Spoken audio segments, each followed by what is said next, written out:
Hello everyone, welcome. We're going to be looking at the rain that could be impacting many West Coast states such as Oregon, Washington, and Northern California this week. So moving on to the 500 millibar height anomaly, we can see that there's a large ridge that's over the west part of the U.S. right now. It is relatively weak, so I wouldn't worry too much about it. As we move on, we can just see this ridge kind of dominate the U.S., and then it starts to get weaker and kind of dies out.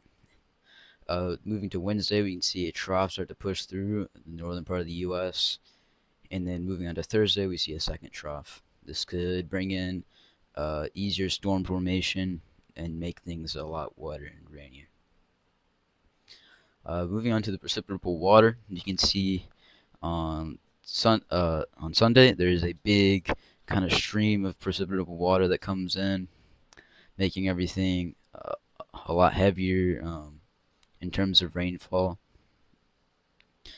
And then we can see it starts to dry up again. And then on Tuesday, a second wave comes through, so expect more rain. And then Wednesday, there's not going to be much. And then we can see on Thursday, another stream kind of crashes in. You can see a lot more precipitable water. And then Friday, it kind of dries up again. Moving on to the precipitation type, we can see that on Saturday or on Sunday there's like a little bit of rain.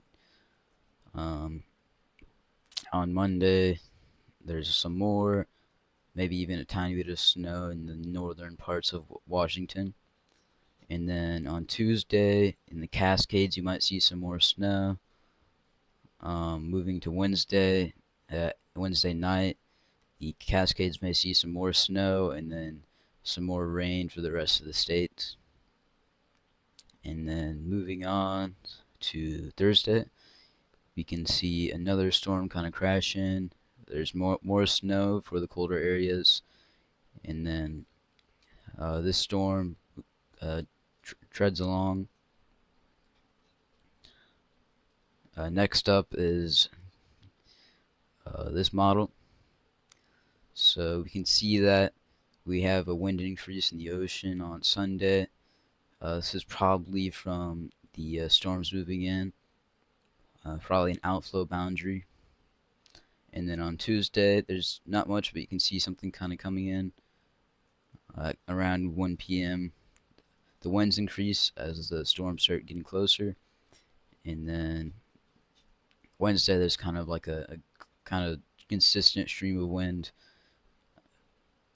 And then Thursday, another front crashes in. This will follow up. This is the temperature, and I did see some like kind of very subtle cold fronts on certain days, so you can see it is kind of hot on Sunday and Monday, but that's gonna change. As you can see on Tuesday, I kind of see like a subtle cold front here, so that's gonna be a change in temperature, especially in the Cascades. It's gonna get a lot colder, down to freezing. As we move on Thursday, I see another cold front kind of crash into the coast right here. Another subtle change in temperature. That's going to bring the temperature even lower. So expect cold weather Tuesday and forward. And we can see it just kind of gets colder as those troughs move through.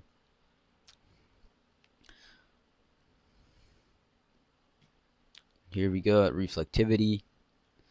We can kind of see on Sunday it's kind of like a little bit of rain barrel through, and then on Monday we see a kind of a bigger storm push through the west coast states, and then on Tuesday we have another storm hit the coast, and even all the way down here to North California. And then you can see on Wednesday there's just going to be some light rain. And then moving to Thursday, we have another massive storm crashing in. And then moving on, Friday's just gonna be just some light rain.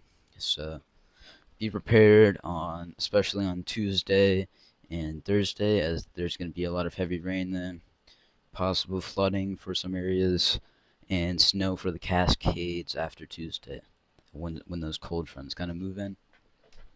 I would pay attention to the weather. Have a good day, and see you later.